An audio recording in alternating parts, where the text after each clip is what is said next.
और अगली बार जो करेंगे सबके साथ संवाद, बिल्कुल, और आपकी इस मीडिया के द्वारा सबके साथ संवाद करेंगे। विश्व में शांति कैसे हो और भारत इसकी भूमिका कैसे निभा सकता है, उस संवाद को लेकर के हम न्यूजीलैंड आए। परम सुख तो इनसाइड है, आउटसाइड है जी। इनसाइड अंतर्मुखी हो, जब तक आप अंतर मन में सुख नहीं पा पाएंगे। छोटी छोटी खुशियों को इंसानों ने छोड़ना शुरू कर दिया, इसलिए वो दुखी।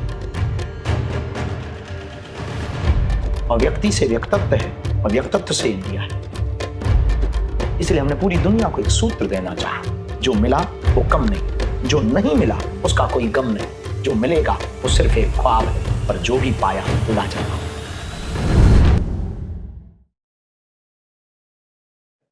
नमस्कार गुरुजी, स्वागत है आपको न्यूजीलैंड पे। हमारी तरफ से, हमारी कम्युनिटी की तरफ से रवि विर्क साहब है, अखिलेश चौधरी साहब है, रितेश खन्ना जी है, निकिता खन्ना जी है, इंदिरा सिरीगिरी है, हमारी कौंसल जनरल है यहाँ पे, इनके बीवी भी है उधर।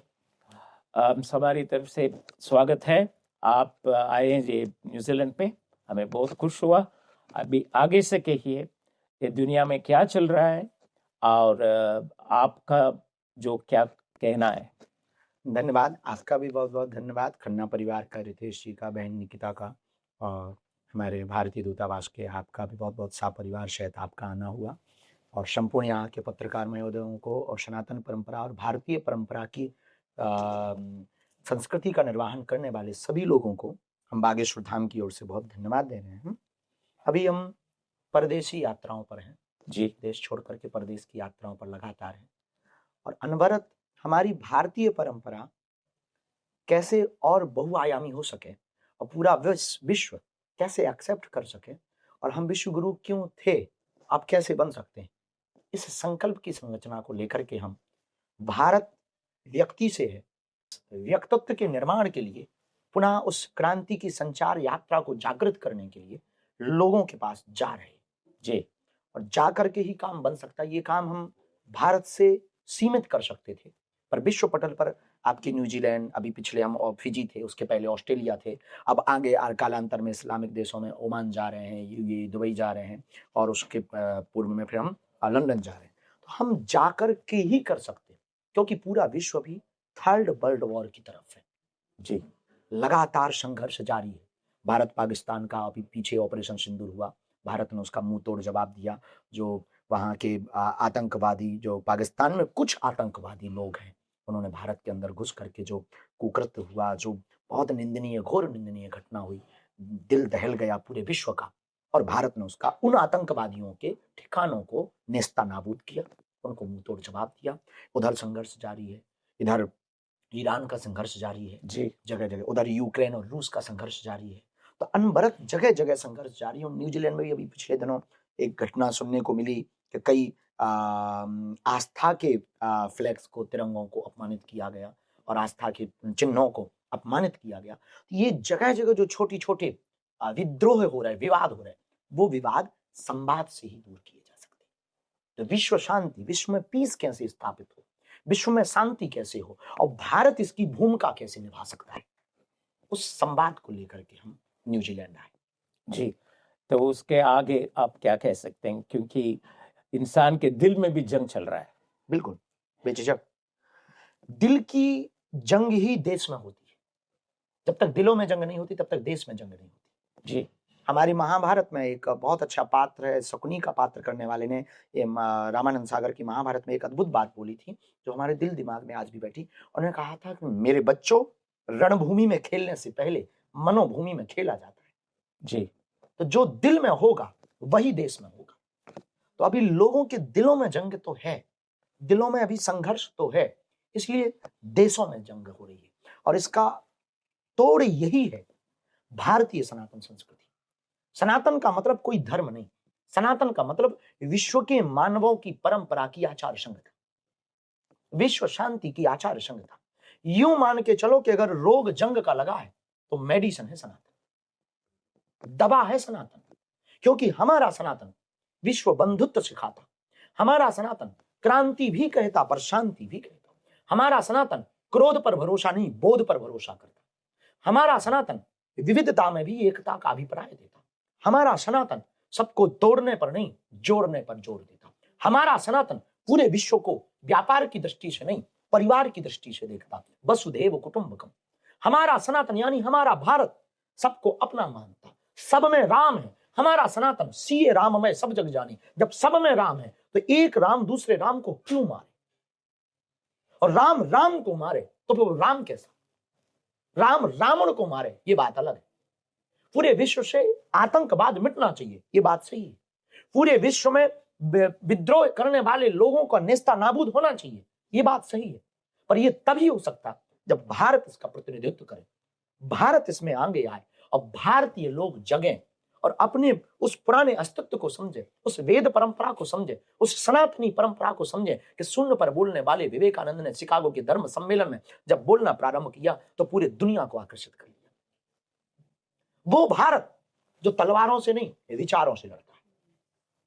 तो हम चाहते हैं कि जहां जहां भारतीय रहते उनमें से अगर एक एक भी विवेकानंद हो गए, एक एक व्यक्ति के अंदर विवेकानंद के भाव जागृत हो गए, एक एक व्यक्ति के अंदर तलवारों की नहीं विचारों की लड़ाई की भावना जागृत हो गई कि हम विचार परिवर्तित करेंगे। हम पूरे विश्व के लोगों से यही कहना चाहते हैं, बदला लेने पर भरोसा मत करो, लोगों को बदल डालने पर भरोसा करो। सही बात है।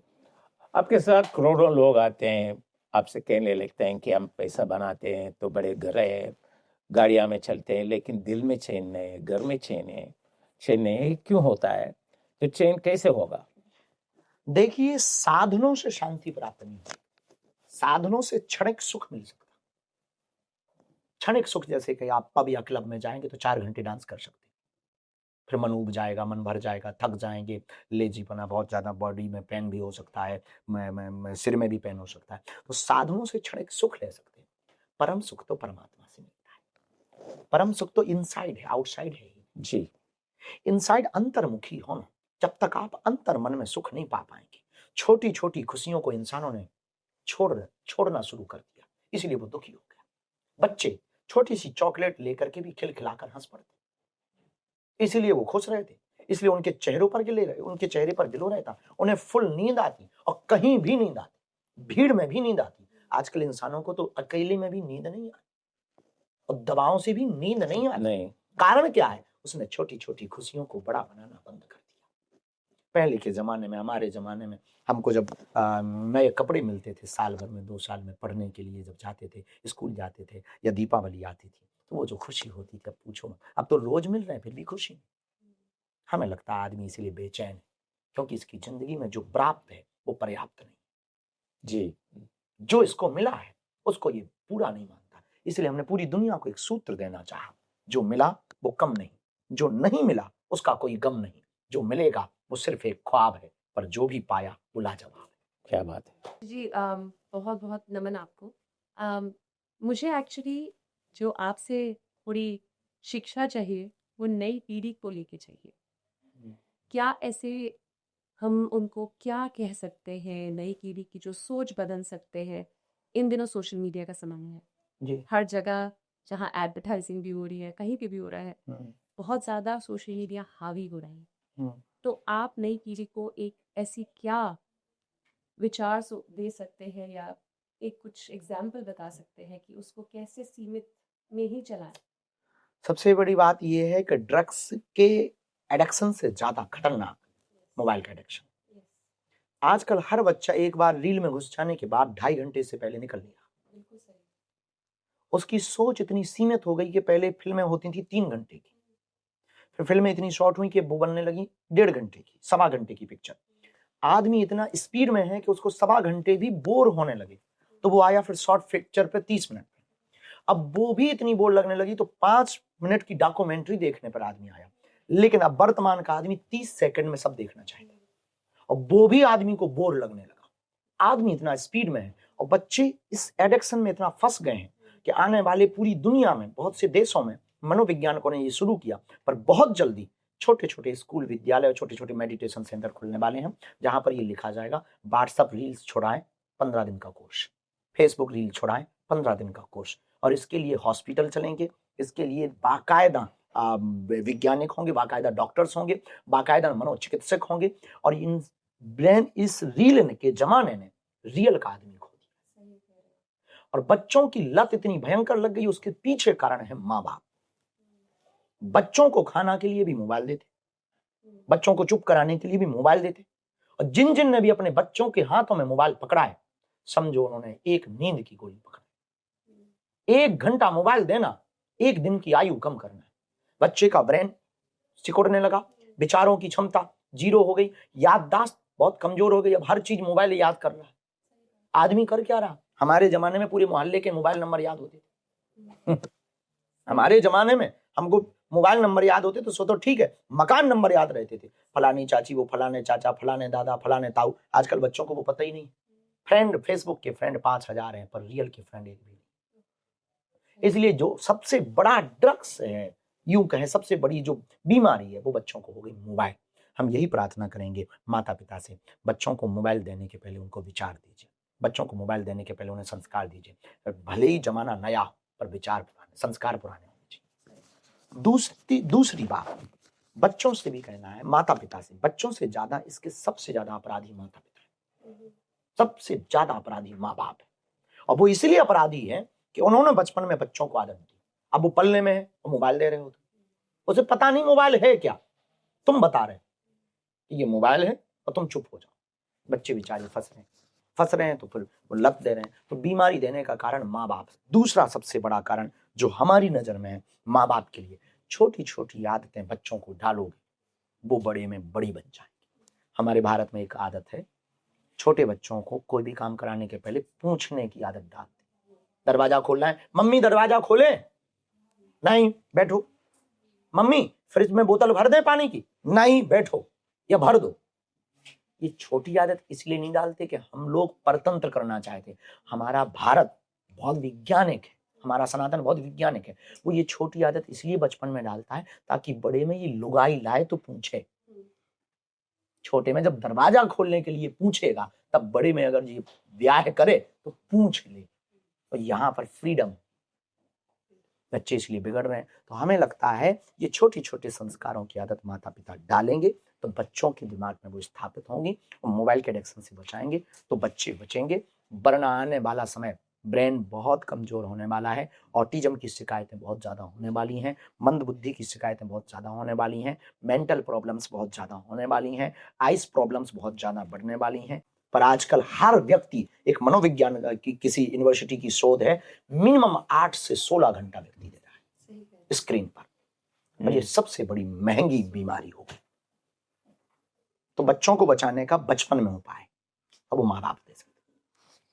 मैं हमारी कौंसिल जनरल से निवेदन करूंगा, कुछ आप इनसे बात कीजिए।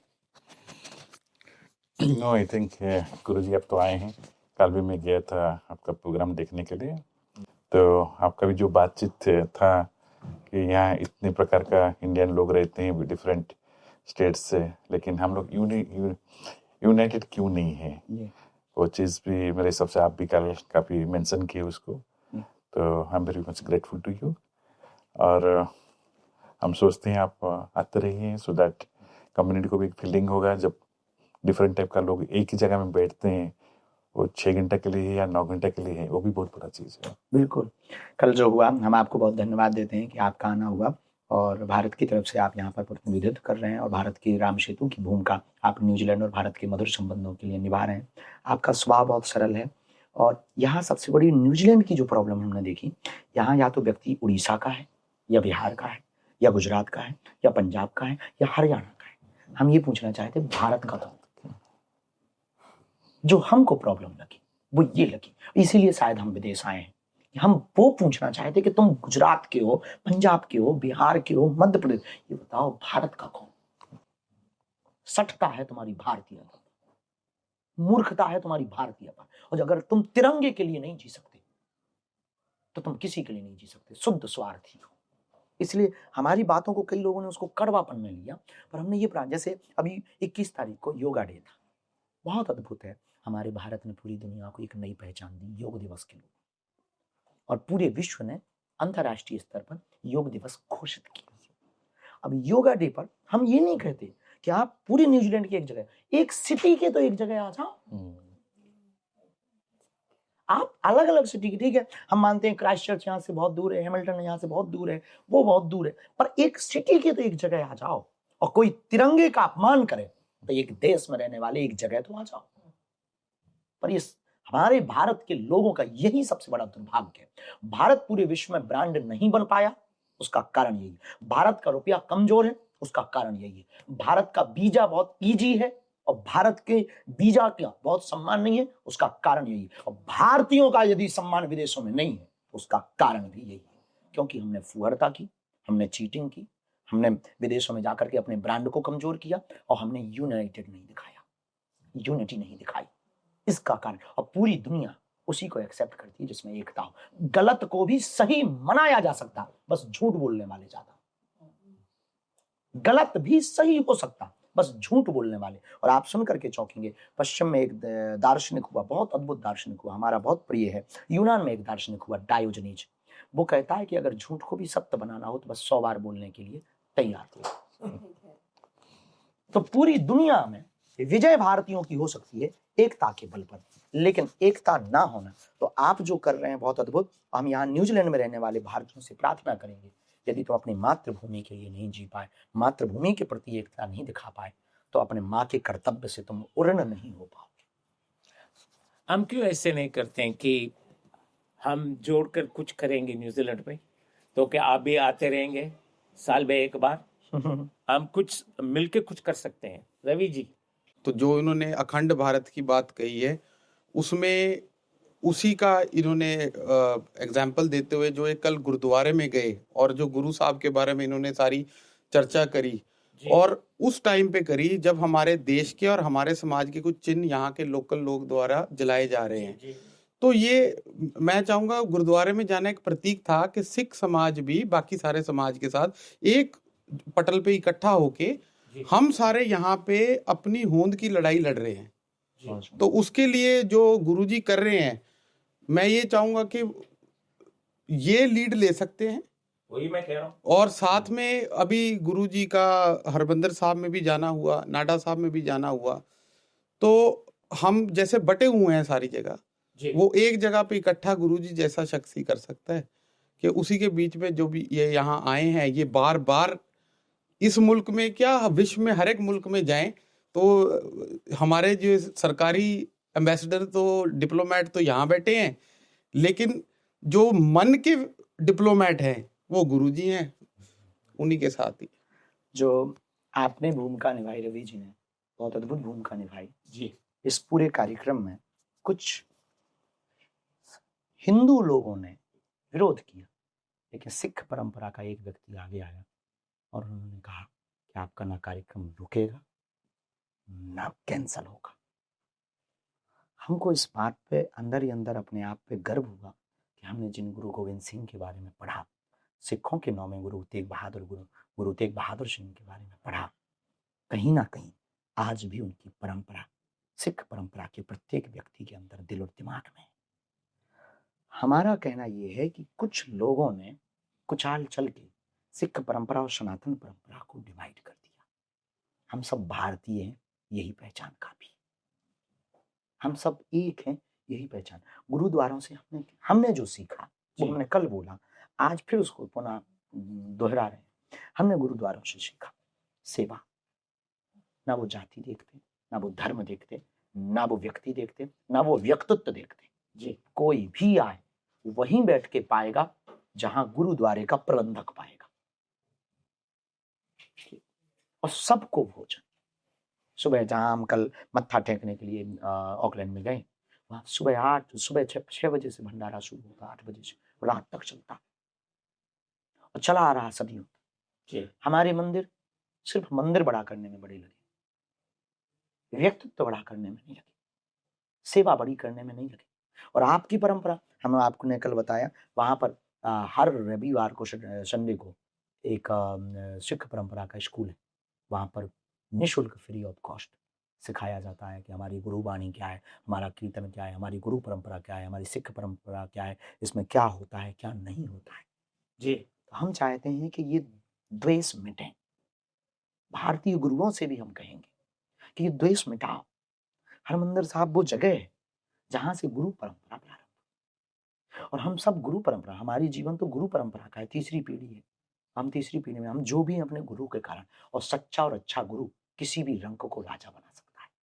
बिल्कुल बिल्कुल सही बात है। इनको पहली बात तो बहुत धन्यवाद, इन दोनों ने बहुत मशक्कत की, हमारी बहन ने भी मशक्कत की, रितेश ने भी मशक्कत की, और पूरे कार्यक्रम को सबको अपना मान करके, सबको अपना बना करके, सबके साथ संवाद करके इस आयोजन को, न्यूजीलैंड के ऑकलैंड के और क्राइस्टचर्च के कार्यक्रम को भव्य दिव्य संपन्न कराया। इसमें गुरुजी हम तो एक ही बात कहना चाहते हैं, आपन ते समारोह पे आप ही की कृपा है, आप ही ने करवाया है। हम खाली एक माध्यम बने और आपकी कृपा से ही बने। हमारी क्षमता नहीं थी, आपकी वजह से ही जो हो पाया। आपको मैं देख कर इतना कह सकता, आप करुणा का रूप है। एक आपसे रिक्वेस्ट है जी कि हमारा अगर परिवार की बात करें जी, तो हमारे बच्चों को नहीं पता कि हमारे भी दादा परदादा फैमिली ट्री को पता ही नहीं, और शायद जो हम सरनेम लेके चलते हैं अपना, कुछ भी है, भारतीय है कोई भी है, उनको वो तक शायद मिल जाएगा, 2-3 जनरेशन में खत्म ही लगभग हाँ जी, खत्म हो जाएगा। उसके लिए क्या आप कहते हैं गुरुजी के किस तरीके से वो चीज़ आगे बढ़े, चलती रहे, जो एक निशान है, जो एक हमारी आइडेंटिटी पहचान पहचान भैया, उसके लिए एक उपाय है। यहाँ के जो मंदिर है, मंदिरों में आस्था तो है। हर सैटरडे या संडे को अगर मंदिर 1 घंटे की भारतीय परंपरा सनातन संस्कृति की क्लास स्टार्ट करें फ्री ऑफ कॉस्ट, और हम बच्चों को लेकर जाएं, इसमें दोनों की भूमिका चाहिए, मंदिर की भूमिका और अभिभावक की, माता पिता की, दोनों के संवाद से 1 घंटे का टाइम दें कि हमारी गुरु परंपरा क्या थी, स्वामी रामकृष्ण परमहंस क्या थे, विवेकानंद जी क्या थे, मीरा क्या थी, सूरदास क्या थे, रैदास क्या थे, कबीरदास क्या थे, नामदेव जी क्या थे, रामानंदाचार्य क्या थे, रामानुजाचार्य क्या थे, शंकराचार्य क्या थे, चारों मठों की स्थापना क्यों हुई, 4 धाम किनको कहते हैं, 4 वेद कौन कौन से हैं, 6 शास्त्र कौन कौन से हैं, 18 पुराण कौन कौन से हैं, उपनिषद कौन क्या, और पितृदोष क्या है, और पितृ कौन कहलाते, पूर्वज कौन कहलाते, पूर्वजों की मान्यता क्यों करनी चाहिए, उससे क्या होता है, संस्कार क्या होते, कितने संस्कार होते, 16 संस्कार ही क्यों होते हैं, और 16 संस्कारों का महत्व क्या है, इनकी वैज्ञानिकता क्या है, इनका साइंस रीजन क्या है, और हम इस परिवार की एकता के साथ क्यों हैं। पूरे देश विश्व के लोग बच्चों को 18 साल के बाद फ्री छोड़ देते हैं, हम यूनिटी पे भरोसा क्यों करते हैं, इसका लाभ क्या है, इसके घाटे क्या है, राम जी का चरित्र क्या है, माता पिता की आज्ञा मान के वो बन क्यों गए, उन्होंने वन क्यों चुना, माता पिता की बात मान के, उन्होंने एक पत्नी व्रत धारण क्यों किया, बल्कि राजाओं को तो उस वक्त बहुत स्वतंत्रता थी, उसके पीछे कारण क्या है। यदि ये मंदिरों से शुरू हो और माता पिता उसमें अपने बच्चों को ले जाकर के एक राम सेतु बनाए, तो हमें लगता है सदियों तक अपनी परंपरा, और ये अनिवार्य कर दिया जाए कि 1 वर्ष से 15 वर्ष तक, 3 वर्ष से 15 वर्ष तक बच्चों को मंदिर हर संडे जाना ही जाना है, तो वो बच्चे 45 साल की अवस्था में भी किसी के बातों में नहीं आएगा, ना ब्रेन वॉश होगा, ना कन्वर्जन होगा। बिल्कुल। अभी मुझे लगता है आप और हमारा बंधन बहुत टाइट हो गया, जीवन भर की तो अभी आपसे एक निवेदन है कि हर साल आप आना ही चाहिए। कोशिश करेंगे। हम चाहते यहाँ पर एक भारत मंदिर, वो तो करेंगे। शंकराचार्य जी ने मंदिरों की स्थापना का जो संकल्प लिया था, 4 मठ की स्थापना पैदल चलकर की जी। चारों धाम बनाने के पीछे एक ही कारण था कि मंदिर होंगे तो हिंदू दिन में एक बार एकता के लिए उस मंदिर में भगवान की पूजा के लिए जा पाएगा जी। बल्कि हमारा सनातन मन मंदिर की बात करता है जी। पर हमने मूर्ति मंदिर इसलिए बनाए हैं कि हम एकजुट हो सकें, विचारों का आदान प्रदान कर सकें, यूनाइटेड भाव दिखा सकें पूरे विश्व को, और अपनी परंपराओं को और मजबूत कर सकें। उन्हीं में से जो कार्य आने वाले समय में हमारे भारत के सबसे अमीर भगवान तिरुपति बालाजी, सबसे रिचेस्ट गॉड कहा जाता है उनको, तिरुपति बालाजी भगवान, तिरुपति बालाजी भगवान का वहाँ जो विराजमान आपके ऑकलैंड में हो रहा, भविष्य का उसका प्रपोजल है, आपने हमको आके बताया, वो सुनकर के हमें बहुत हृदय प्रसन्नता हुई। और तिरुपति बालाजी ठाकुर जी साक्षात कलयुग के ठाकुर जी हैं, साक्षात बालाजी हैं, श्री हरि साक्षात हैं, और उनकी कृपा जिन पर होगी निश्चित रूप से वो धन धान से संपन्न होगा, निश्चित रूप से उसके जीवन में शांति सुख वैभव की प्राप्ति होगी। और इस मठ मंदिर की स्थापना से हमें लगता है पूरे भारत के और तिरुपति बालाजी को मानने वाले लोगों को एक आस्था का स्थान प्राप्त होगा। आस्था का स्थान होगा तो वहां से सेवा होगी, सेवा होगी तो मानवता दृढ़ होगी, मानवता दृढ़ होगी तो भारतीयता का प्रचार होगा। बिल्कुल, बहुत बहुत धन्यवाद। तो हम विदा आपसे लेते हैं एक प्रॉमिस से कि आप जरूर आएंगे अगले साल, हम और भी ज्यादा मिलेंगे। पक्का अगली बार फिर करेंगे, और अगली बार जो करेंगे सबके साथ संवाद, बिल्कुल, और आपकी इस मीडिया के द्वारा सबके साथ संवाद करेंगे, जिसमें सबके विचार अपने अपने विचार प्रस्तुत करके एक एक दो दो क्षण का पुनः आपका हाई कमिश्नर साहब का, भारतीय दूतावास के पद पर प्रतिष्ठित आपका, आपके पूरे परिवार का, रवि जी का, खन्ना परिवार का बहुत बहुत धन्यवाद। समस्त हिंदुओं का, उन भारतीयों का, उन सनातनियों का जिन्होंने घर बैठ करके इस कार्यक्रम में सहयोग किया। बहुत धन्यवाद।